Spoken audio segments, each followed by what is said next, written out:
Hey there, pen fans! Now, if you've ever seen anything related to Goulet pens, which you probably have, you notice that we've got a bit of a thing for blue. Well, we're not alone. Blue is an incredibly popular color in the fountain pen world, particularly when it comes to ink. Now, there's no other color that has the same breadth and depth of choices as blue does. We have over 200 bottles of blue ink at gouletpens.com, and it's a challenge to narrow it down to a single-digit list. So I actually decided to split this into a two-parter, with this video focusing on some of the more conventional blues. These will all be colors that are pretty straightforward, not really high maintenance, and they'll just be pretty broadly appealing to pretty much everybody. Now the second video that I'm gonna make will be the crazier ones with more intense sheen and shimmer and some other wild properties. So you'll definitely wanna check out both of these. Now I was also considering this list with all the really popular blue inks, and I decided not to go with the most obvious ones, but rather some really good and slightly less popular blues that maybe don't get as much limelight. So I went in that direction for this video. It should be really fun, and hopefully you'll get to see some inks that you haven't thought to try before. Robert Oster Blue Water Ice. Okay, loyal Goulet fans, you'll think that I just broke my own rule with this one, so please forgive me. I love this ink, and I talk about it a lot, but it still fits my criteria of being good, but not overly recognized in the community. This is a lighter blue, leaning a bit turquoise even, and it has a wonderful flow and some pretty intense shading. I won't gush too much about it, okay? Just trust me, if you haven't used this ink, you definitely should try it. Pilot Iroshizuku Tsuki-Yo. Now, Iroshizuku ink is fantastic, and basically every avid fountain pen user should have at least one Iroshizuku ink in their rotation. Now, Konpeki was the obvious popular choice of a blue Pilot ink, but I wanted to highlight Tsuki-Yo instead. It's a pretty conventional ink, no real extreme properties. It's just a well-behaved blue ink. Now this is going to be a somewhat darker blue, maybe leaning a little bit towards teal. It has a decent dry time, which is nice. It isn't particularly waterproof, but I've seen worse. It's frankly just a nice shade of blue and a well-behaved ink that comes in a gorgeous bottle. Diamine Oxford Blue. Now Diamine has a gajillion awesome blues. I could basically make this whole list with just Diamine blues. I chose Oxford Blue because it's very dark and it's pretty intense and saturated in color. Now just like Tsuki-Yo, there's nothing too wild or crazy with Oxford Blue. It's just a well-behaved, delightful blue ink. Now I don't know if this technically would be considered a navy blue, probably so, but to my eye, it's a little more vibrant than what I would traditionally think of with other navy blues. And then the nice thing with this one is that you can get it in either an 80 milliliter bottle or a 30 milliliter bottle, depending on how much of it you want. All right, so those are some of the conventional blues. Now we're gonna cover a few that have the more notable water resistant properties. I would easily recommend these for you, even if you're not needing any water resistant properties though.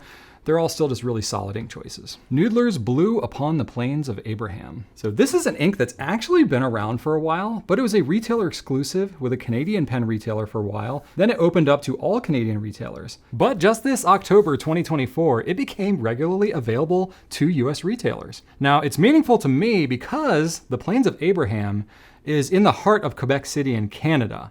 And this is where generations of my Goulet ancestors lived for hundreds of years, which is kind of cool. It's a historic area for Canadians, and Noodler's made a pretty cool ink to commemorate it. Now this ink is a bit more unique with a blue that leans pretty heavily purple. One might say it's a blurple. It's a deeply saturated color, and it has good water resistance to it as well. Now part of the reason I wanted to highlight it on this list is because I don't think it's one that many people have actually tried due to its limited availability, but now it's going to be easier to get, so I think you should give it a shot. The Atramentis Document Fog Gray. So you can probably see at this point, I'm trying to give a nice range of colors in this list. And that's part of why I wanted Fog Gray here too. The Atramentis Document inks are quite water resistant, and they're highly regarded by watercolor artists, urban sketchers, and other artists because of those features.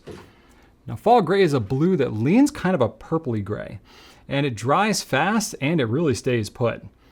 This is a bit more of a specialty ink, but I'd recommend it to anyone to try, especially if you want those specific properties. TWSBI Blue-Black. TWSBI is a very well-known brand for pens and only came out with inks a couple of years ago. Now, their inks are good, but usually nothing too crazy. The reason I wanted to feature Blue-Black is because it's kind of a dark horse.